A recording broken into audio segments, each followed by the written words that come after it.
Welcome to 2025, and we're starting off the year with growing Stevia.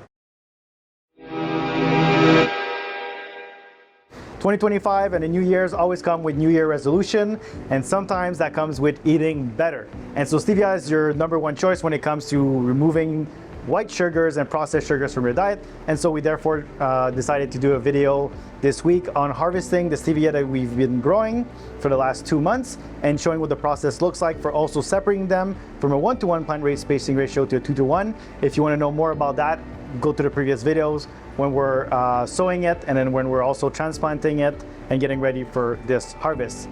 And without any more waste of time, let's get into it.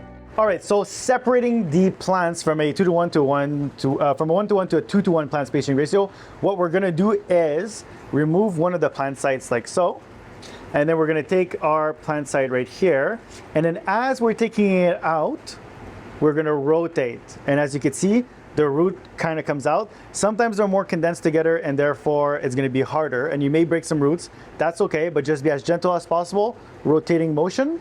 As you can see, the roots are beautiful, they're white, and that's something you wanna look for in your plants as well, that they're as white as possible. With a little tint of yellow is fine, but you don't wanna have any kind of weird fishy kind of smell or black or grayness or even green. That's all no good. So white is beautiful here. And then we're gonna kind of just hug it like that, rotate it, and then send it right back to the new plant site. And then take the old plug and place it in, and then repeat the process again and again and again. Next is going to be harvesting. And so because a Stevia plant can be topped, and therefore when you top it, there's gonna be 2 more stems that are gonna go. So if you haven't seen our basil tutorial, basil is a prime example on how to do this, to cut it so that there is more and more harvesting to be done. We're gonna look at the node right here. And as you can see, on the main stem, there's 2 little leaves on each side. And when you top off that little node right here, these 2 are gonna start growing, therefore producing even more plants. Now, I don't wanna go this high because if I go this high, they're gonna get closer to the light, and also I wanna be able to produce more Stevia, and so the lower the better so that they can have bigger shoots, right? Because you gotta think, you're topping it here, then they grow, and then you could top it again, and then they grow into 4, into 8, basically multiplies from there. So you gotta be strategic in your thinking. So what we're gonna do is go right here at the bottom, and cut, and then repeat. And then another thing too is, some of the newer leaves here are kind of yellowing out. Those are leaves that we're not gonna be using, so I'm just gonna clean up the bottom as well too. It's just gonna help with pest management as well, and you don't have to redo that all the time at that point. You just do it once, just remove some of the older leaves that kind of turned out gray and put that into the compost bin. So I'm going to repeat the process with all the other stem again, and let's go right here again, and one last time, and there you go. I just finished doing the whole Stevia plant like that. I could kind of give it a once over again. There's 1 leaf here touching the raft. It's not something I like. It's not too bad, but it just kind of create issues. And we are good to go on the next plant. So when we planted the Stevia, there's multiple seeds per pods per plant site right now, either 3 or 5. Sometimes there's 2 of them that kind of went in. And so it makes it sometimes more difficult to top them exactly where you need. And if you're in a commercial operation and you don't care too much about how much plants are gonna be like duplicated from topping, you could literally just go in a fast method, grab your whole plant site right now, pick a good spot, cut it all completely, and it will continue, and it will like top itself out and continue as you go. And this will dramatically increase your harvesting time compared to the previous method if you're being a bit more nimble, a bit more precise in your cuts. So again, repeat the same process here. And it's basically like cutting grass at this point, and this allows to increase your harvesting speed and therefore decreasing your labor time. So this all depends on what your strategy is. In this case, because the Stevia is going to go into a processing, it's going to be processed at first, it doesn't really matter what the look of the Stevia looks like. And because I have so many plant sites, or so many seeds per plant site, I still have quite a bit of Stevia on one location per square inch of the farm, and therefore I'm okay with just topping it off and just calling it a day.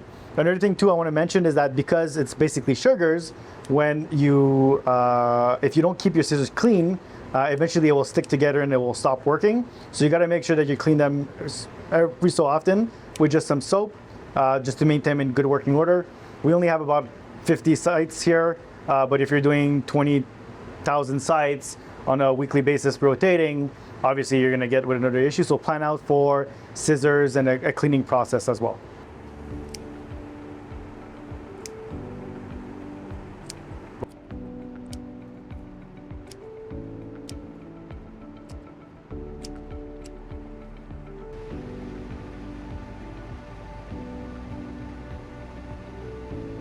All right, so we got our first batch here. Obviously, it would be way bigger bins. The beautiful part about Stevia is that it doesn't need to be harvested too fancy, I guess, in terms of like being careful, because this is all gonna go through processing. So we're still gonna weigh it though, pack it for wholesale, and then out the door it goes. All right, so we're gonna start the wholesale packaging here.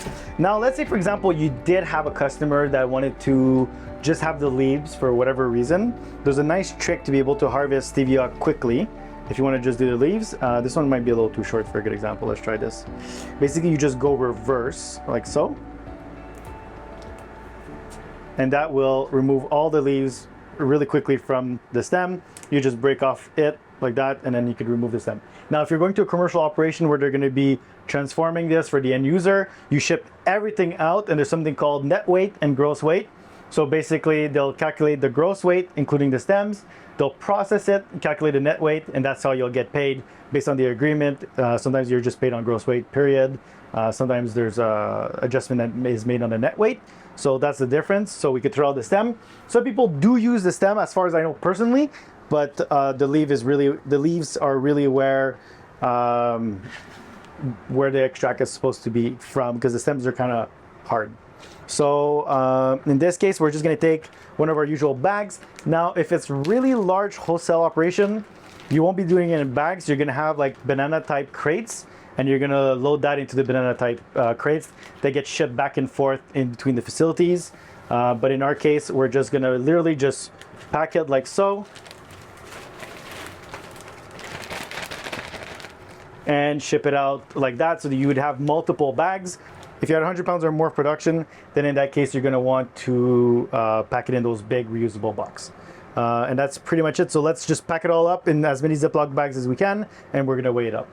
All right, so I went back into the farm, and we have 40 plant sites growing right now, but obviously there's multiple seeds in it, so it's hard to say how many exact stevia plants is growing, but let's just say 40 plant sites. So let's weigh it all up with this through at 920 kilograms, 920 grams.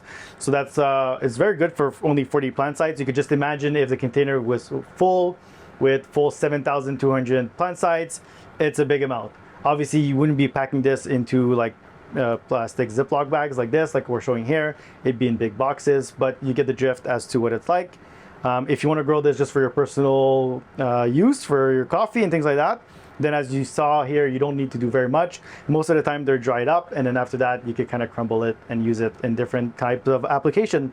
That's what they do when they process it in a commercial operation. And that's it for Growing for Stevia. Stay tuned for the next videos. If you saw maybe in the back some of the different crops that we're working on, that we're doing tutorials on. So if you like this video, please click the like button, comment if you have any questions. We'd love to hear from you. And if you want to see some other crops being grown, just write them down and we'll add it to the list.